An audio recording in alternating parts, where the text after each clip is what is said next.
In 2025, Miami-Dade faces a silent but deadly threat, not from hurricanes or rising sea levels, but from something much quieter: developers bending the rules, ignoring the public interest, and pushing projects with irregularities and political favors.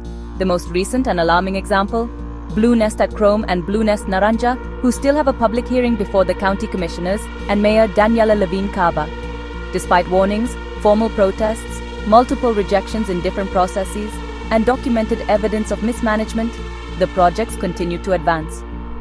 This isn't just about one neighborhood. What's happening with Homestead and the Redlands, the lungs of Miami-Dade, is a true crime, transforming agricultural and rural lands into multifamily and townhouse zones. If this outrage is allowed, it could become the new normal throughout South Florida. Let's break it down. The Bluenest projects depend on county-level approval, and there are numerous complaints and accusations that add a cloud of doubt and opposition. Official documents, including formal protests filed with the county, show a clear pattern of legal and administrative violations. First, there was a lack of notification. Neighboring property owners, those most affected, were not properly notified, violating the county's own rules.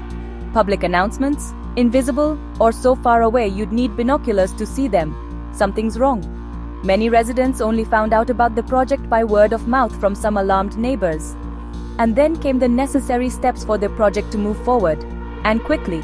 The municipal and district commissions went ahead, setting aside community concerns and technical objections, the most important being the zoning change. Then, the technical studies are missing. For a development of this magnitude, environmental impact studies and traffic studies are required by law. But the documentation reveals that these studies were ignored, with denials on fundamental points or simply not done. The impact on local ecosystems? Dismissed. Traffic and public service data were outdated or incomplete. Mostly, they were corrected multiple times, always minimizing the risk of traffic jams, overcrowded schools, and overloaded hospitals. This is where it gets even more serious: the manipulation of information. Bluenest technical reports and plans didn't match the reality on the ground or the requirements of local codes. Clear discrepancies between what was presented and what actually exists point to a deliberate attempt to deceive regulators. Even with all these problems, the technical recommendations on density, green spaces, and environmental buffer zones were ignored. The commissioners at these levels still sent the proposal to the county, ignoring the negative reports and the voices of the residents. This isn't just a lack of oversight. It raises serious questions about favoritism and collusion. Even worse, Bluenest is now trying to repeat this strategy in Redland. The same tactics: exploiting legal loopholes, manipulating information, pressuring officials, and marginalizing the community. If the county allows this to happen, it's the destruction of a balanced ecosystem and sets a dangerous precedent. Any developer with the right connections could bypass the law. The responsibility falls directly on Mayor Levine and the Miami-Dade commissioners. With the evidence on the table, there's no excuse. Allowing Bluenest to replicate its projects again and again, like the Krone case, and Redland anywhere in the county, is complicity in harming the community and opening the doors for developers to exceed their construction limits without restraint.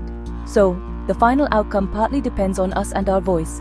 Join our fight to save what little green space is left in Miami-Dade. This isn't just an isolated incident, it's a warning sign. This is about the integrity of public processes in Miami-Dade. The community deserves transparency, respect for the law, and true accountability. Private interests cannot continue to trample the public good. How long will Miami-Dade allow special interests to ignore citizens and the law? The time to act is now. The date is July 17th at the County Government Center. We'll be waiting for you there.